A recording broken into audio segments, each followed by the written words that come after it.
ओम श्री राधा कृष्णाभ्याम नमः। सच्चिदानंद रूपाय विश्वोत्पत्त्यादि हेतवे तापत्रय विनाशाय श्रीकृष्णाय वयं नमः। बंदं द्वारिकेश दुई बेरी तीन तापहारी, तीन बेरी चार बेरी चक्र के धरैया को। पांडव सखा को पांच बेर सत बेर श्याम, सात बेर बंदों सात बैल के नथैया को। आठ पट रानी पति आठ बेर बंदों और नौ बेर बंदों नवनीत के हरैया को। बंदन करत दस बेर दस रूपधारी, बार बार बंदों बाबा नंद के कन्हैया को। प्रेम से बोली कृष्णचंद्र भगवान की जय। श्री राधे गोविंदा मन भजले हरि का प्यारा नाम है। श्री राधे गोविंदा मन भजले हरि का प्यारा नाम है। श्री राधे गोविंदा मन भजले हरि का प्यारा नाम है। श्री राधे गोविंदा मन भजले हरि का प्यारा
केसर तिलक लगाए, केसर तिलक लगाए।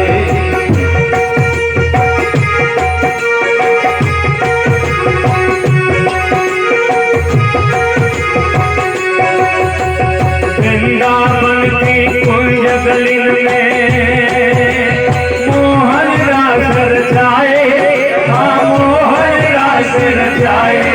श्री राधे गोविंदा मन भजले हरि का नाम है। श्री राधे गोविंदा मन भजले हरि का नाम है। काला हरि का प्यारा नाम है। काला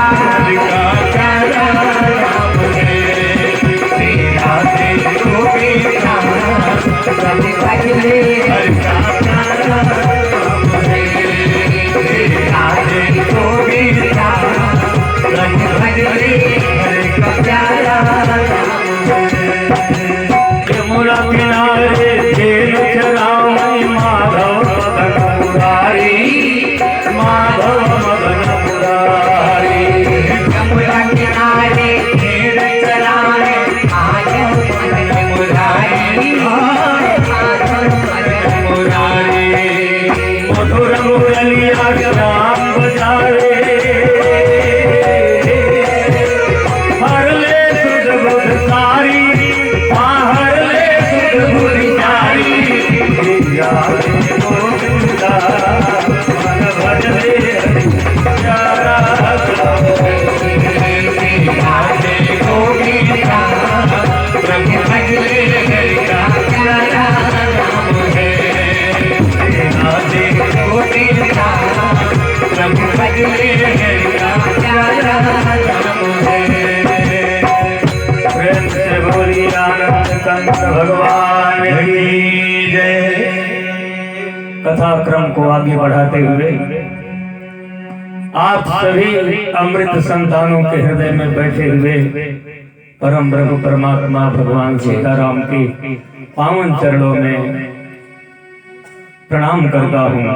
सिया राम मय सब जग जानी, करहु प्रणाम जोरी। सिया राम मय सब जग जानी, करहु प्रणाम जोरी। सिया राम मय सब जग जानी, करहु प्रणाम जोरी। सिया राम सब जग जानी, करहु प्रणाम जोरी। भगवान शिव माँ पार्वती को कथा सुना रहे हैं, उधर काकभूषुंडी जी गरुड़ को सुना रहे हैं, और याज्ञवल्क्य जी भरद्वाज जी को सुना रहे हैं, और तुलसीदास जनमानस को सुना रहे हैं। यही चार श्रोता और वक्ता। पूरे मंडली में, पूरी भीड़ में एक ही श्रोता होता है। सुनने वाले तो बहुत होते हैं, लेकिन सच्चे हृदय से कथा को सुनने वाले एक होते हैं। तो भगवान शिव से माँ पार्वती ने कहा कि हे प्रभु, आपकी कथा सुन सुन करके मेरा हृदय पवित्र हो गया, मैं धन्य हो गई। अब मैं यह जानना चाहती हूँ, आप कहते हैं कि जब जब होई धर्म कई हानि, जगत की हानि, बाधा ही असुर अधम अभिमानी, बाधा ही असुर अधम अभिमानी। तब तब प्रभु घरी विघ्न शरीरा, हरहि कृपा निधि सज्जनीरा।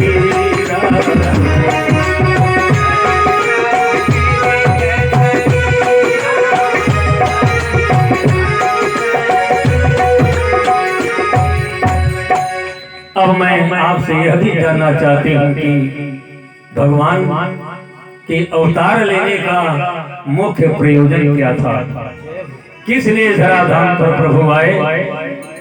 तो भगवान शिव ने कहा कि हे पार्वती, तूने बहुत उत्तम प्रश्न किया है, ऐसा प्रश्न जिसके उत्तर में जनमानस का कल्याण निहित होता है। ऐसे ही प्रश्न का ऋषि महर्षि देवर्षि सभी लोग समादर करते हैं। तुम धन्य हो हे गिरिजा, तुम्हारे मन में ऐसी बुद्धि आई तो कैसे आई। अब सुनो, भगवान के आने के एक दो प्रयोजन मैं तुम्हें सुनाने जा रहा हूँ। नारद श्राप दीन एक बारा, कल्प एक देहि लगी अवतार।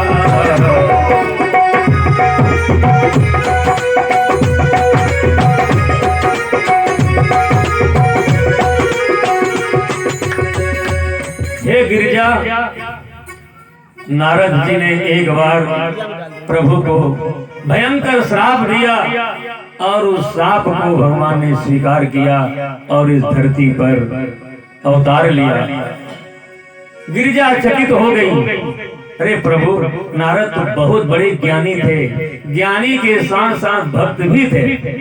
या तो ज्ञानी हो जाए या भक्त हो जाए, ये दोनों चीजें नहीं मिलती हैं। लेकिन नारद ही एक ऐसे महान ऋषि हैं जो भक्त थे और ज्ञानी भी थे। गिरिजा चकित हुई सुनी बानी, नारद भी सुनु भगत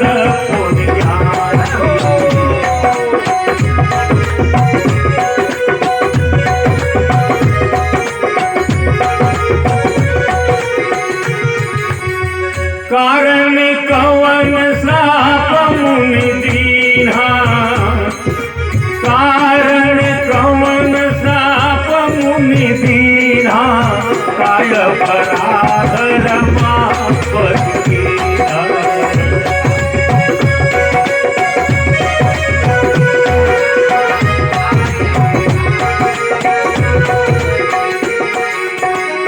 हे प्रभु, भगवान नारायण तो बड़े ही शांत हैं, शांताकारम हैं।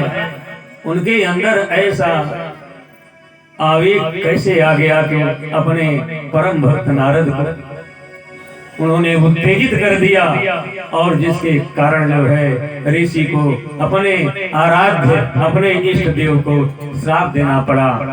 अगर मैं भगवान की इस कथा को जानना चाहूं तो क्या आप मुझे बता सकते हैं? भगवान शिव ने कहा कि हे देवी, गूढ़ त्वन साधु दुरावहि, आरत अधिकारी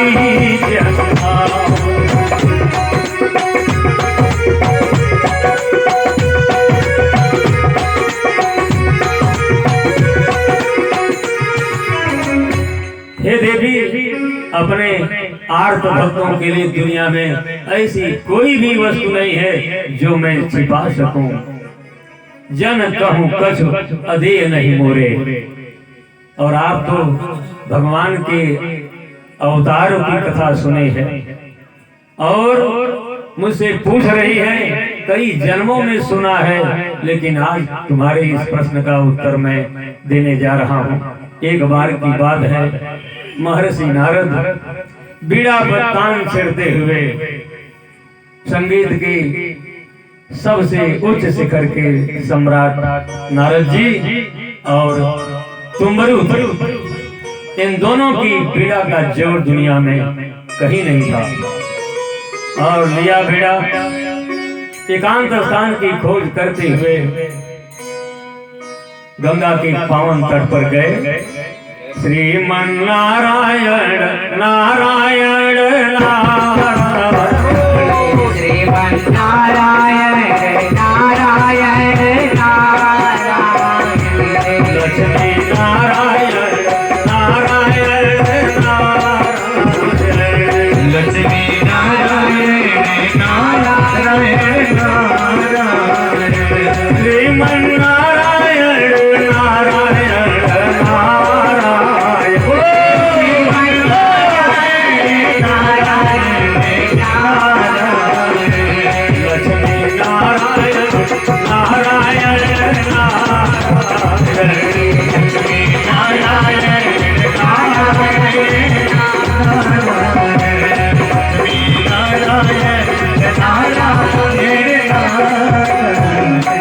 नारद जी गंगा के पावन तट पर एक रमणीय स्थल देखा और उन्होंने आसन बिछाया और पद्मासन में स्थित होकर के नाक के अग्रभाग पर दृष्टि जमाए हुए भगवान का ध्यान करने लगे।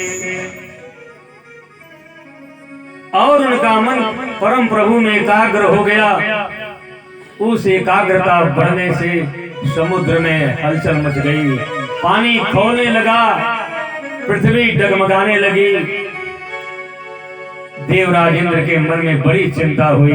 लगता है कि नारद जी हमारे पद को छीनने के लिए तपस्या कर रहे हैं।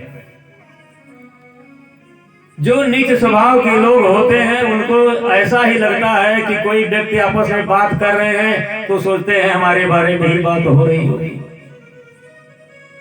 जे कामी लोलू पर जग माही कुटिल का कई वसबाही राही।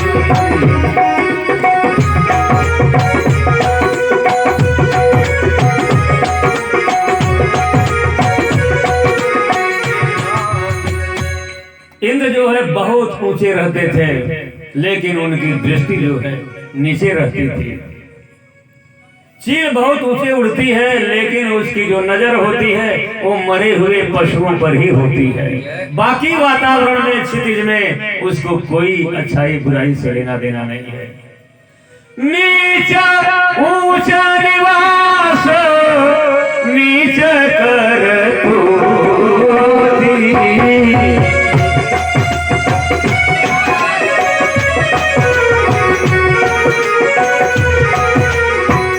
देखे न सकहीं पराई विभूति।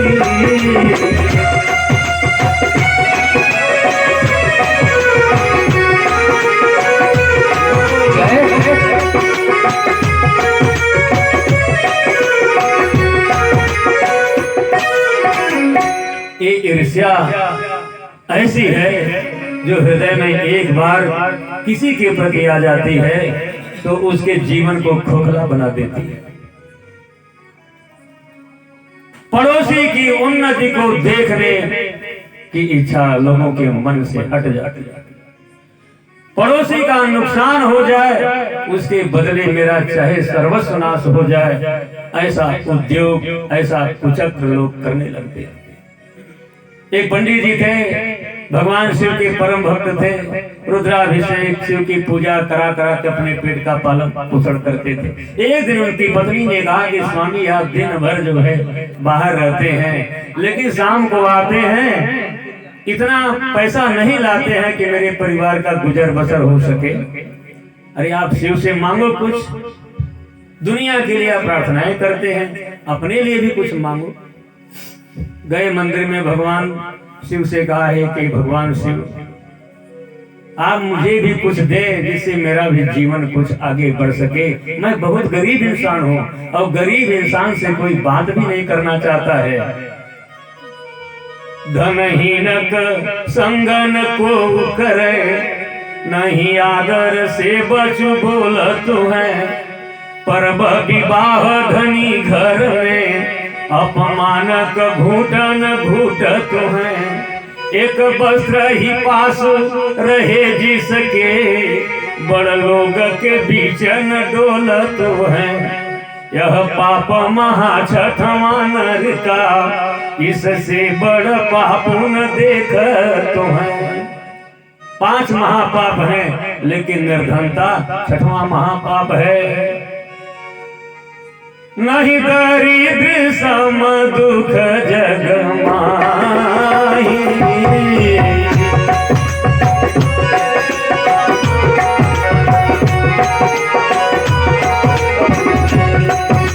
संत मिलन सम सुख जग माही।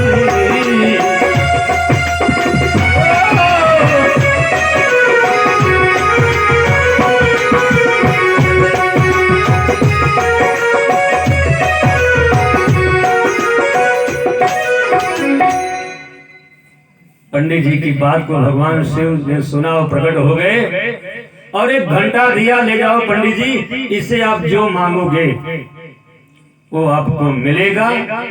लेकिन इतना ध्यान रखना, आपको तो मिलेगा, आपके पड़ोसी को 2 गुना मिलेगा। बोले आनंद कंद भगवान की। ले आए, रास्ते में लगे सोचने कि पड़ोसी को 2 गुना, इसका मतलब पड़ोसी बहुत धनवान हो जाएगा। मैं 1 तल्ला मकान मांगूंगा, 2 तल्ला उसका बनेगा। मैं 1 गाड़ी मांगूंगा, 2 गाड़ी उसके पास हो जाएगी। नहीं मांगूंगा, गरीबी में जीवन बिता लूंगा, लेकिन मैं अपने पड़ोसी को पढ़ने नहीं दूंगा। इसको कहते हैं ईर्ष्या और अमरस्मृति। आया, घर में छिपा करके रख दिया, पत्नी को कुछ नहीं बताया।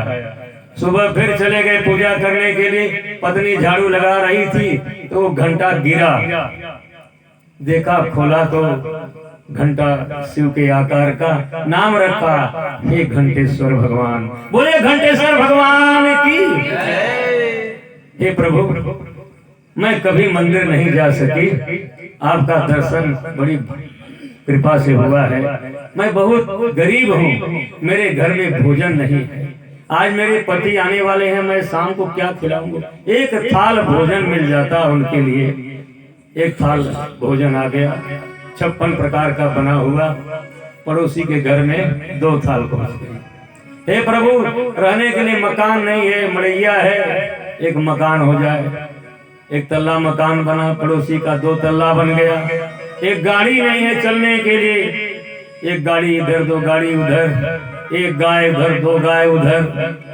माने भोग के जितने भी पदार्थ होते हैं सब भगवान ने दिया और पड़ोसी को 2 गुना दे दिया।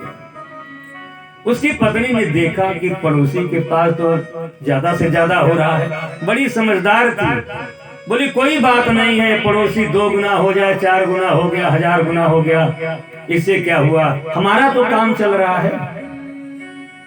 पंडित जी आए शाम को, रास्ता भटक गए, क्योंकि जिस रास्ते से आते थे वहां सब बदला हुआ नजारा है। देखा पड़ोसी का 2 तल्ला मकान, 2 गाड़ियां खड़ी हैं, नौकर चाकर ठाट बाट सब लगा हुआ। आए अपने घर में, ईर्ष्या फिर जग गई।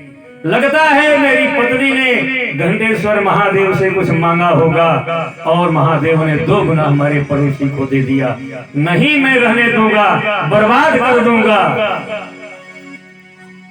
आए, बोले तूने घंटेश्वर महादेव से कुछ मांगा? बोले हाँ स्वामी, कुछ था नहीं तो मांगना ही है। हर आदमी मांगता है भगवान से। अरे बोले तूने मांग करके अनर्थ कर दिया। बोले क्या किया? बोले पड़ोसी का 2 गुना सब ठाट बाट हो गया। तो बोली फिर क्या हुआ? बोला नहीं, तू नहीं जानती है, मैं पड़ोसी को अपने से नीचा सदा देखना चाहता। हटो यहाँ से। फल फूल चढ़ाया, घंटेश्वर महादेव की पूजा किया। हे घंटेश्वर महादेव, मेरा ये मकान गिर जाए। मकान गिरा धड़ाम से, उधर पड़ोसी का दोनों गिर गए। मेरी कार नष्ट हो जाए, उसकी दोनों कारें नष्ट हो गई। अब देखिए ईर्ष्या कहां तक आदमी को पहुंचाती है। बोलता है हे प्रभु, मेरी एक आंख फूट जाए। आंख फूटने का भी भय नहीं है, लेकिन चालाकी इतनी है कि मेरी एक आंख फूटेगी, एक से देख लूंगा, पड़ोसी की दोनों फूट जाएंगी, तब क्या देखेंगे? दोनों आंखें फूट गई पड़ोसी की। हे प्रभु, मेरी एक टांग टूट जाए, लंगड़ा हो जाऊंगा, लकड़ी के सहारे चल लूंगा, उसकी दोनों टूट जाएगी, एक जगह बैठ जाएगा। मांग लिया और हो गया। अब एक टांग से, जिसके अंदर थोड़ा सा चलने का, देखने का कुछ सहारा होता है, कोशिश करता है। अंधा हो गया, दूसरे के सहारे बैठ गया, नहीं कहीं जाना है। लंगड़ा हो गया, कहीं नहीं जाना है। वो तो भगवान का भजन कर रहा है। इधर महाराज ईर्ष्या बस घर से बाहर निकले। बोलते हैं कि हे घंटेश्वर महादेव, मेरे मकान के सामने कुआं हो जाए। कुआं भी खुद गया, उधर 2 कुएं खुद गए। अब देखना चाह रहे हैं, दाएं बाएं देख रहे हैं पड़ोसी की ओर, और लाठी फिसली और कुएं में गिर गए, मर गए। तो ईर्ष्या मनुष्य को इस कदर गिराती है। तो इंद्र के मन में आज ईर्ष्या है कि मेरा पद छीना जा रहा है, मैं नारद की तपस्या को भंग करूंगा। इंद्र के परम मित्र थे कामदेव, जो दुनिया में सबसे सुंदर है, और मनोज जिसका नाम है, मन से पैदा होता है, मन से उत्पात मचा देता है। काम के पास गया, बसंत के पास गया, बसंत भी मित्र था। कहा आप लोग मेरा दोनों काम करिए। उन लोगों ने कहा महाराज बोलिए क्या आदेश है? बोले नारद की तपस्या को भंग करना है। बोले तो बहुत मामूली बात। आया कामदेव, बसंत का निर्माण किया, फल फूल रंगीन रंगीन बाजार बन गया। शीतल मंद सुगंध सवेर बह रही है। पुष्प बाण मार रहा है, लेकिन नारद जी भगवान के चरणों में इतने लीन थे, कामदेव के बाणों का कोई असर उनके ऊपर नहीं पड़ा। हार गया, चरणों में गिर पड़ा कि हे प्रभु मुझे माफ कर दीजिए, मैंने बहुत लोगों को सताया, सबकी समाधि भंग कर दी, भगवान शिव तक की मैंने समाधि भंग कर दी है, आप जैसे ऋषि तो आज तक देखा। भयउ न नारद मन कछुरो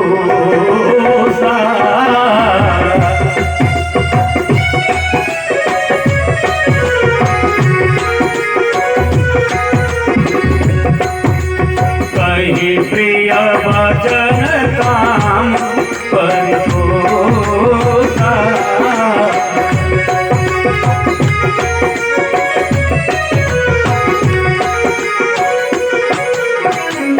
ये मस्तूर बेटा काम बैठो, तुम्हारा कोई दोष नहीं है, तूने तो आदेश का पालन किया है अपने स्वामी के। ऐसे सैनिक, ऐसे काम करने वाले लोग जो रहते हैं, जो अपने मालिक के आदेशों का पालन करते हैं, उनके ऊपर मैं बहुत प्रसन्न रहता हूँ। कामदेव उनके चरणों में गिर पड़ा, चला गया।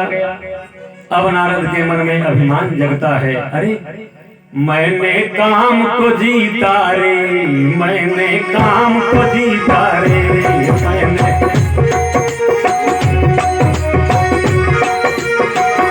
सकल अभिमान को जीता रे, सकल अभिमान को जीता रे, मैंने काम को जीता रे।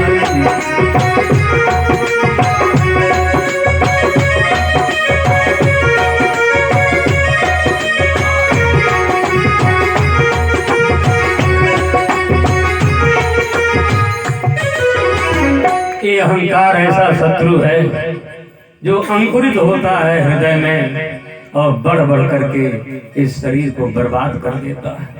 ताप आ गया कि अब तो मैं काम जीत हो गया हूँ, भगवान शिव भी काम जीत नहीं हो सके। अभी मैं जा करके भगवान शिव को बताता। चले गए कैलाश पर्वत, श्रीमन नारायण नारायण नारायण,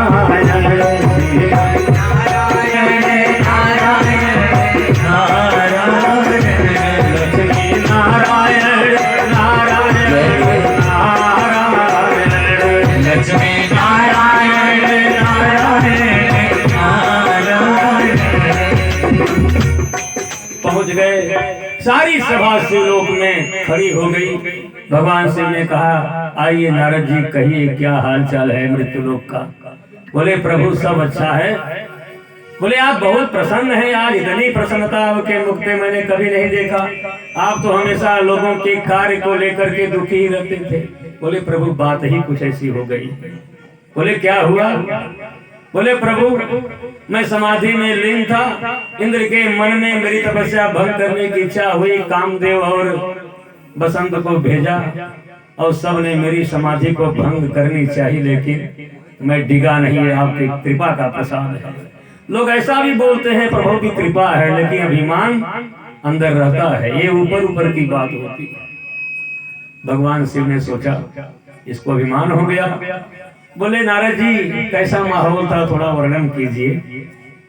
बसंत ने क्या किया। बोले प्रभु थी फली फूली बनस्पति, झील मिली थी चांदनी, थी फली फूली।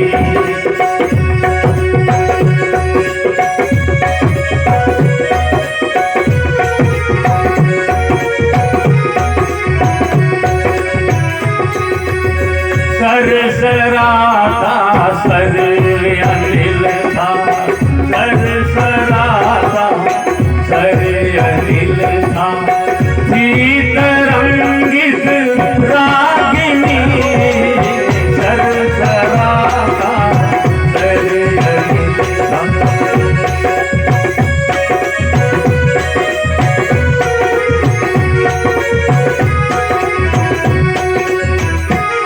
और क्या था प्रभु थे अनोखे पुष्प विकसित, थे अनोखे पुष्प विकसित, गा रहे थे मोरियल गंध, थे अनोखे।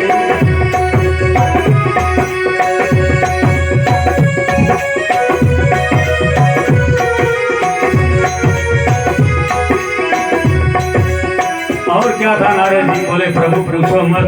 रंभा, उर्वशी, मेनका आदि अप्सराएं अप्सराओं की रोनो न झुन, अप्सराओं की रोनो न झुन, मैं मयन तन था मुदित मन, अप्सराओं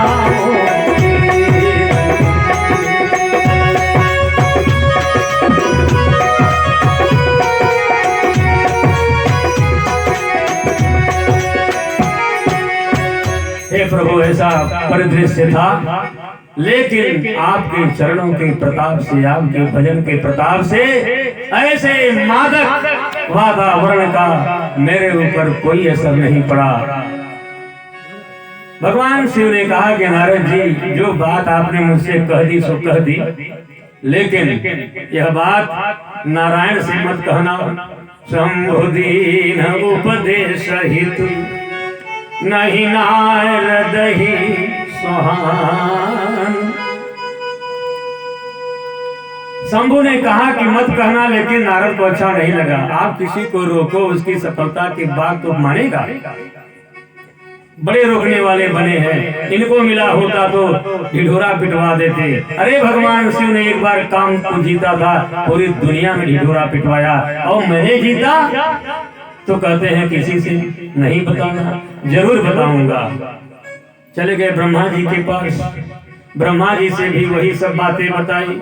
ब्रह्मा जी ने कहा कि नारद जी आप जैसे देवर्षि के लिए काम को जीतना बहुत आसान है, लेकिन यह बात नारायण को मत बताना। बोले देखो इनकी भी वही हाल, ये मिल करके जो है बाजी खेल रहे हैं। ये लोग करें जीते तो दुनिया जाने, हम जीते तो दुनिया न जाने। क्यों नहीं, मैं जाऊंगा। चले भगवान नारायण के पास। एक बार कर तल बर दीना, गावत हरि गुण गान कबीर। एक बार कर तल कर दीना, गावत हरि गुण गान कबीरा। क्षीर सिंधु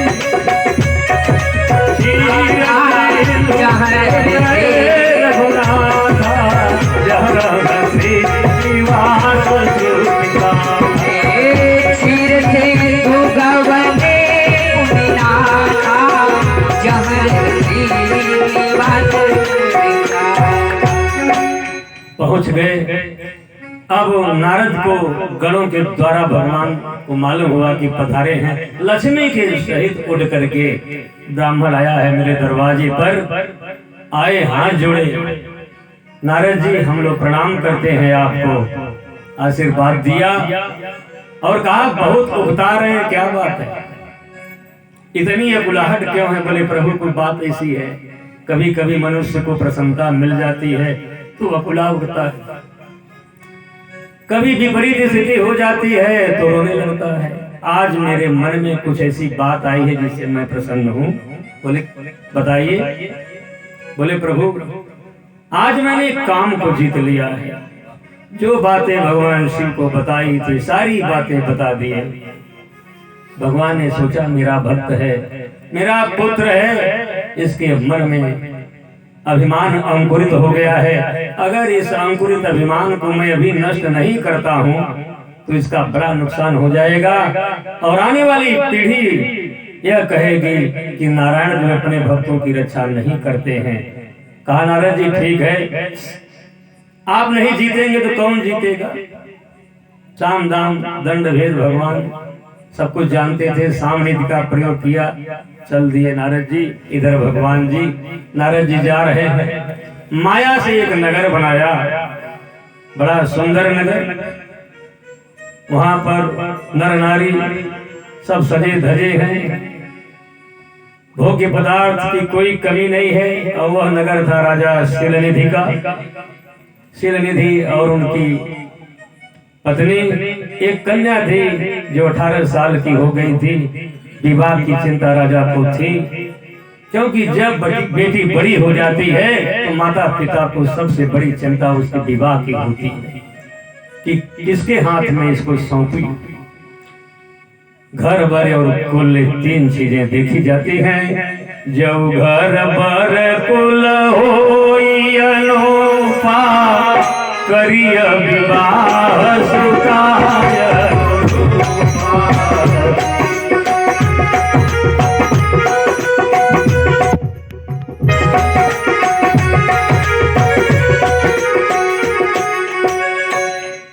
चिंता उनको थी।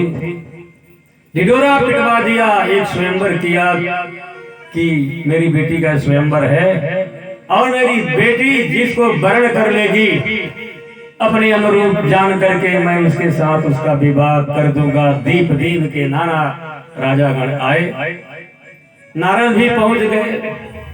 देखा सब सजावट हुई है, चांदनी लगी हुई है, बंधनवार लगा हुआ है, भाट मागध गंधर्व सब नाच गा रहे हैं। नारद जी ने बोला भाई क्या है? बोले आज महाराज शीलनिधि की कन्या का स्वयंवर है। अंदर चले गए, बोले राजा को बोलो कि देवर्षि नारद जी आए हैं। जैसे ही दूत ने बताया, राजा और रानी उड़ करके आए और नारद जी को आसन पर बैठाए, स्वागत किया, 16 प्रकार से उनकी पूजा की। राजा और रानी ने कहा कि प्रभु मेरी एक युवा बेटी है, उसके हाथ को देखो, उसके हाथ की लकीरों को पढ़ो, उसका विवाह कब होगा? यही प्रश्न आज भी होता है। कोई पंडित आते हैं, आचार्य आते हैं, ज्योतिषी आते हैं, तो जजमान यही पूछते हैं। दिखाया, नारद जी देख रहे हैं, दंग रह गए, आंखें मूंझ गई उनकी। अरे ऐसी कन्या, लिखा है उसमें, जो यही बरई अजर सोई होई, समर बीच जीती न कोई। जो यही बरई अमर सोई होई।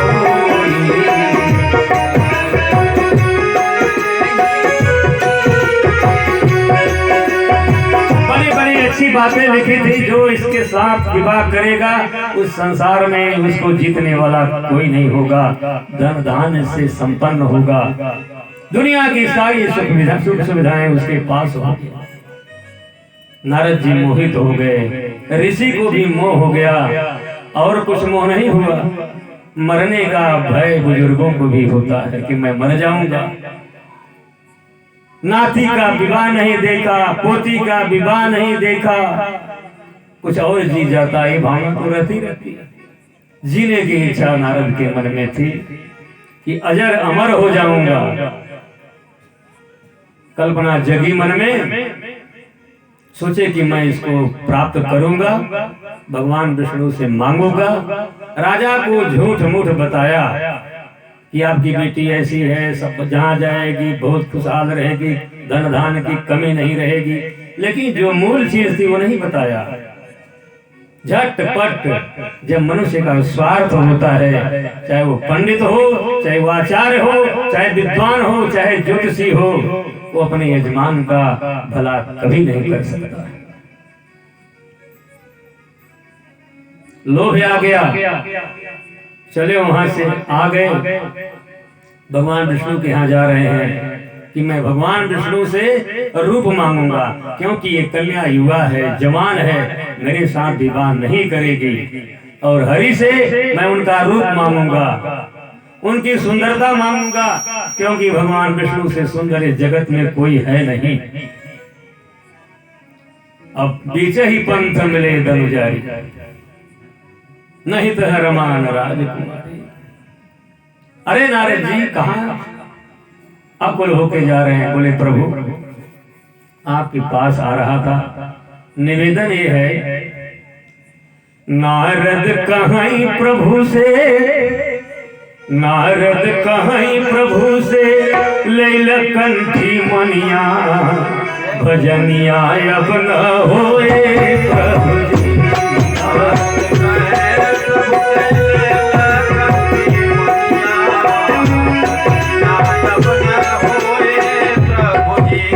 नारद कहीं प्रभु से लैल कंठी मनिया भजनिया अब न होए प्रभु जी।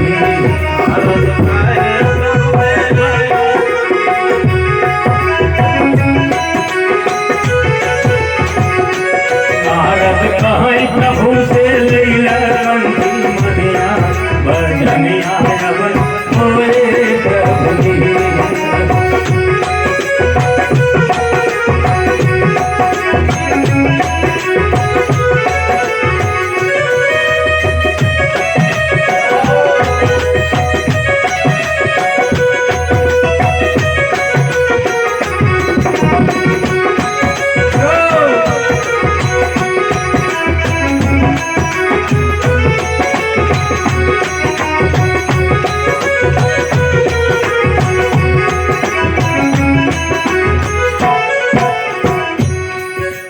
जब तब कछु न हो यही काला जब तब हे विधि मिलई कवन विधि वाला जब तब कछु न हो यही काला हे विधि मिलई कवन विधि वाला।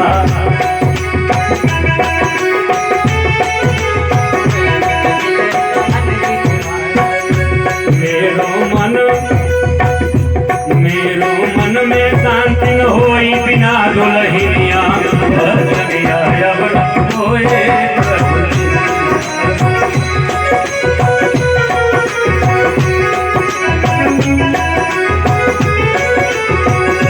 नारद कहीं प्रभु से लैल कंठी मनिया भजनिया अब न होए प्रभु जी।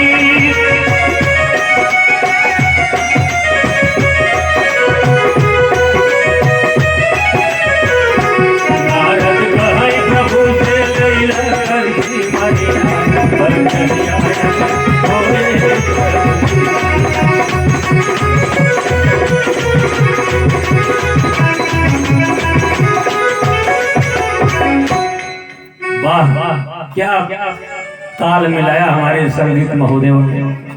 धन्य है आप लोग। भगवान आप लोगों की इस प्रतिभा को, इस कला को दिन दुना रात चौगुना बढ़ाते रहे। यही इस व्यास मंच से हमारा आशीष है। विकल हो गए नारद जी, प्रभु से कहे प्रभु जब नहीं हो रहा है तब नहीं हो रहा है, जब करता हूं तो कन्या का पूरा सौंदर्य मेरे सामने आ जाता है। राम राम कहता हूं तो काम काम निकलता है।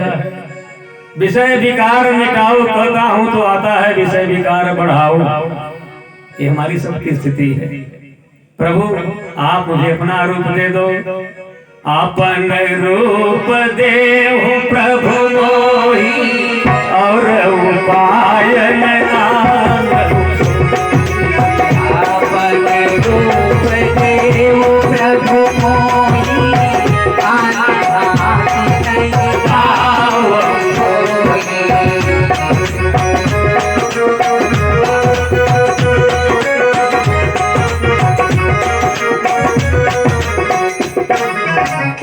भगवान ने कहा ठीक है नारद जी, ये तो बहुत छोटी बात है। भगवान ने क्या किया, बंदर का रूप दे के मुंह दे दिया और शरीर दे दिया मनुष्य का, बिल्कुल सुंदर आभूषणों से जड़ा हुआ। अब आंखें सबको देखती है लेकिन आंखें आंख को नहीं देखती हैं। मस्त है, प्रसन्न है। पहुंच गए सभा के बीच में जहां सारे राजागण बैठे हुए थे। नारद जी भी एक कुर्सी पर बैठ जाते हैं।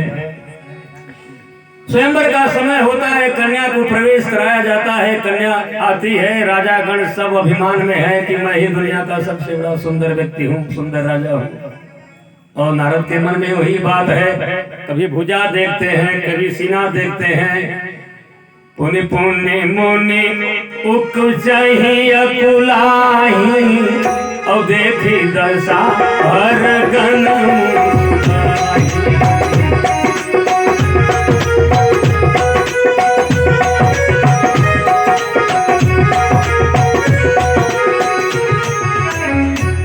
सौंदर्य का अभिमान ऐसा अभिमान होता है कि दुनिया के सारे लोग जो है फीके लगते हैं। रूप राशि पर गर्व न करना वो फूलों की रानी, समय रेत पे उतर गया कितने हीरो का पानी। जो आप बुजुर्ग देख रहे हैं, आप बूढ़े देख रहे हैं, आप वो भी अपने जमाने के बहुत ही सुंदरवान है, उस सुंदरी नारी थी। लेकिन नारद जी आज फूले हुए हैं। नारद जी कभी कन्या की ओर दौड़ रहे हैं, मुझे देखो इनके पास क्या है। कन्या मुंह इधर से उधर कर लेती है।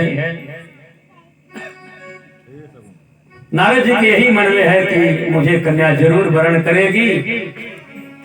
राजकन्या आती है और विष्णु भगवान प्रकट होते हैं, उनके गले में वरमाला पहनाती है। विष्णु भगवान लेके चले जाते हैं। बड़ा अपमान होता है, लोग हंस रहे हैं और हरगण भी जो है हंस रहे हैं। नारद जी ने उनको ब्राह्मण जाना था, सब चले गए। नारद जी निकले, हरगण मिले, बोले प्रभु नारद जी मुझे माफ कर दो। तो हम विप्र नहीं हैं, हम शिव के दूत हैं। आपकी इस कौतूहल को देखने के लिए भगवान शिव ने हमें भेजा था। हरगण विप्र मुनि राया अपराध विसार।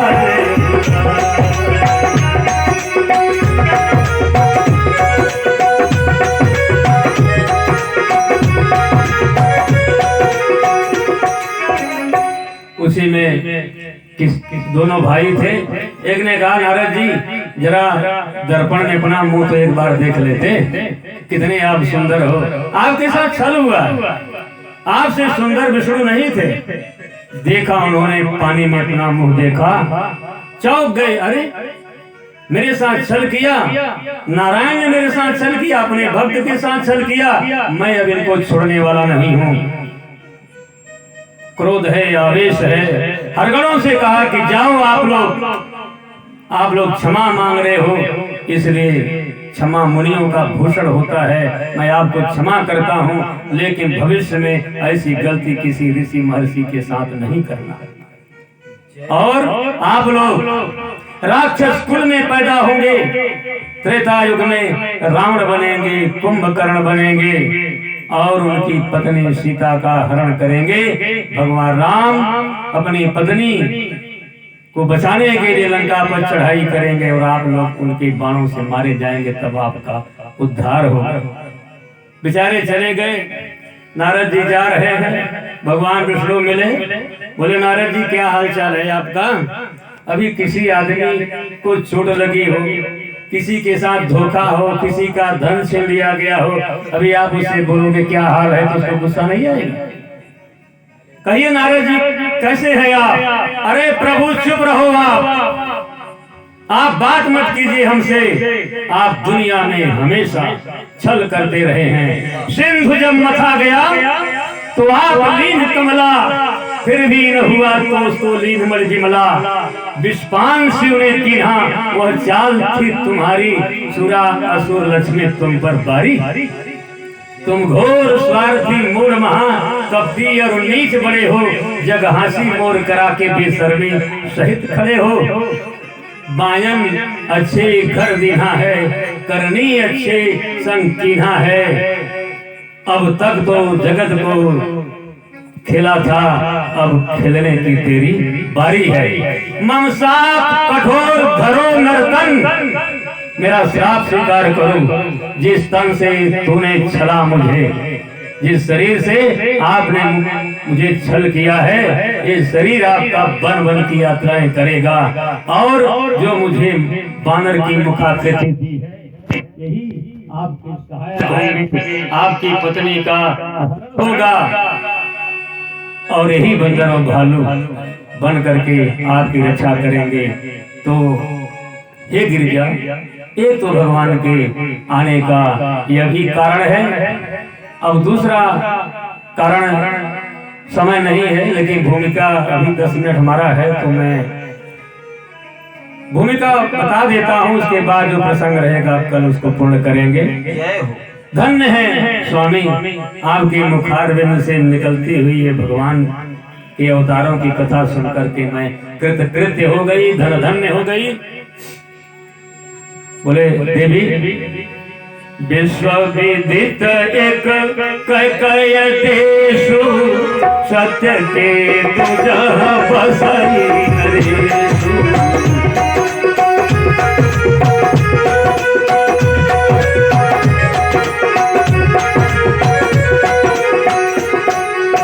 धर्म धुरंधर नीति निधाना तेज प्रतापशील बलवान।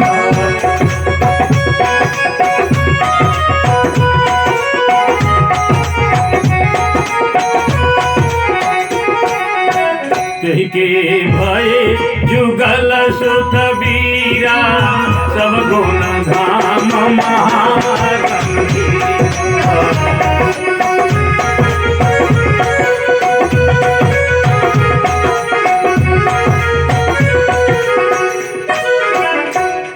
हे देवी, कई देश में एक राजा थे जिनका नाम था सत्यकेतु। जैसा नाम था वैसा उनका गुण था। उनका झंडा पूरे विश्व में फहरा रहा था। बहुत बड़े राजा थे, दानशील थे, योद्धा थे। उनके बराबर उस समय कोई भी राजा नहीं था। और उनके 2 बेटे पैदा हुए और दोनों बेटे एक से बढ़कर एक धर्म धुरंधर नीति निधाना, धर्म का पालन करने वाले महायोद्धा थे। और जो बड़े पुत्र थे उनका नाम था प्रताप भानु और दूसरे बेटे का नाम था अरिमर्दन।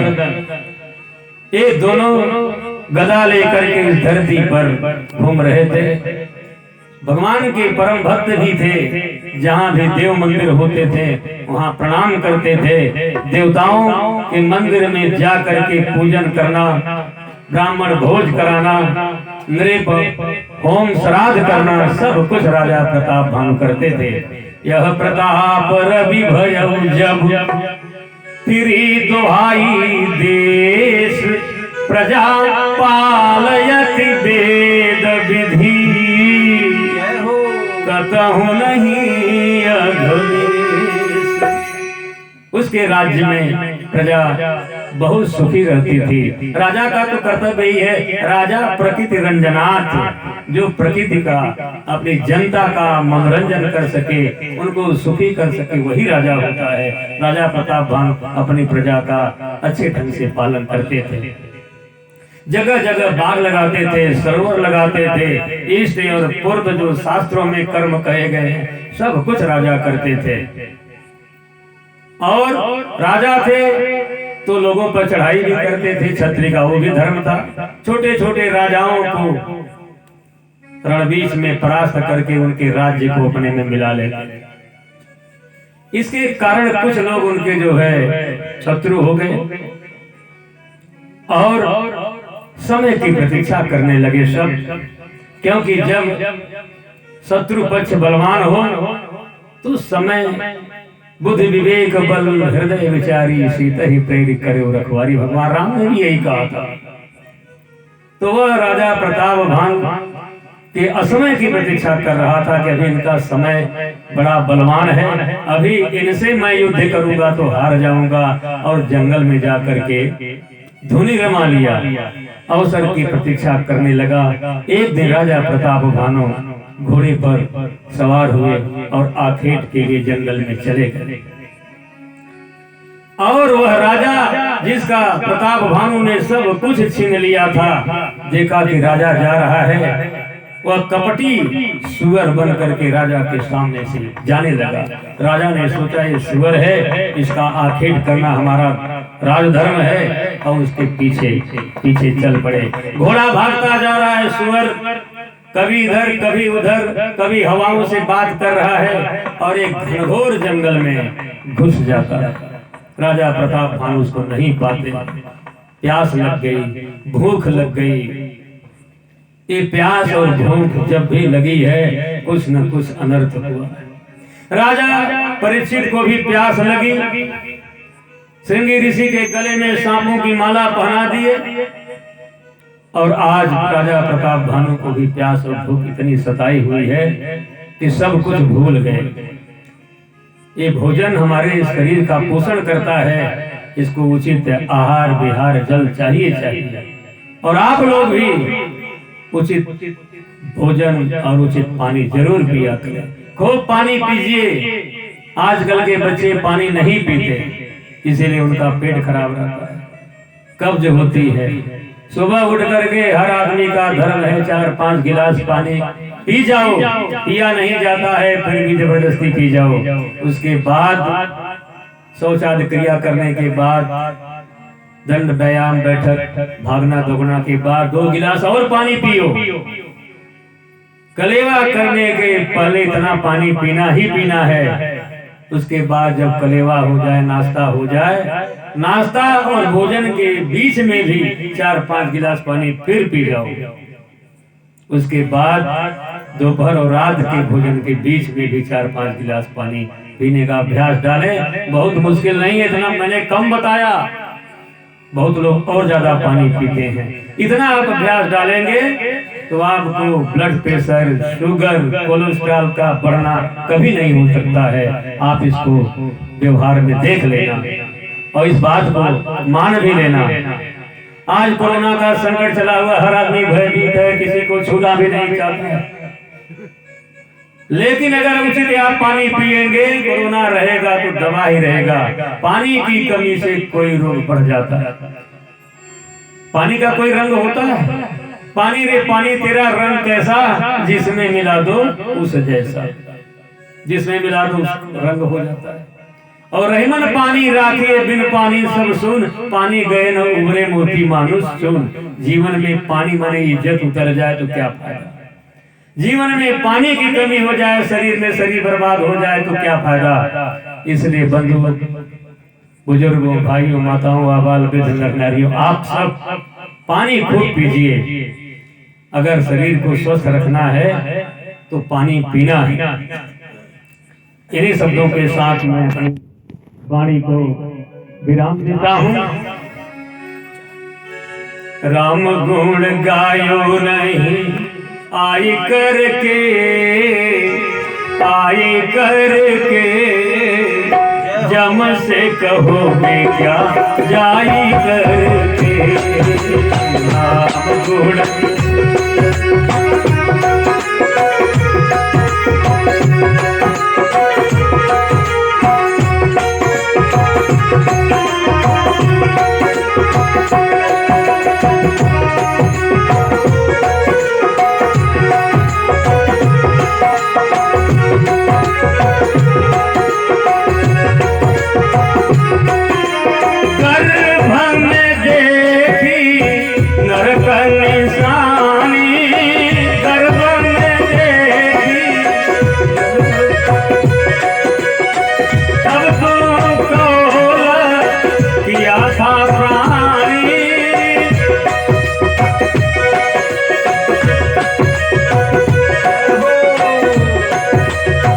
भजन करूंगा चितलाई करके, चितलाई करके जम से कहोगे जाई करके।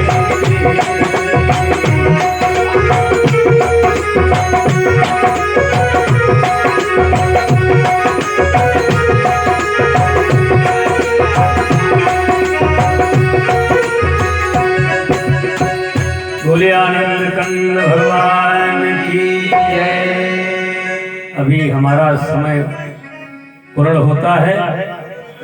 इन्हीं शब्दों के साथ वाणी को विराम देता हूँ। एक बार आप सब के मंगलमय भविष्य की शुभकामना करता हूँ। परमात्मा ऐसे संकट की घड़ी में, ऐसे विकट समय में, जबकि पूरा विश्व महारोग से आक्रांत है, आप सबको बचाए रखे, आपके बाल बच्चों को बचाए रखे, आपका जीवन सफल रहे, ऐसी मैं शुभकामना करता हूँ। कल के प्रोग्राम में मैं यही राजा प्रताप भानु की कथा का जो मैंने यहीं पर छोड़ा इसको पूर्ण करूंगा।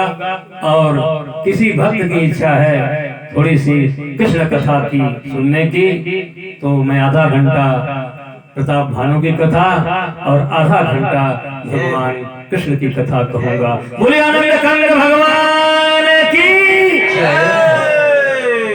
जयकारा थोड़ा कमजोर है भाई, एक बार और जोर लगाइए, बोले आनंद कंद भगवान की। बहुत ही सुंदर कथा आप लोगों ने सुना महाराज जी के मुखार बिंदु से। थोड़ा आवाज बढ़ाओ यार, कहाँ गए? बाहर आवाज ही नहीं। बहुत ही सुंदर कथा। और बढ़ाओ, माइक नहीं ठीक है।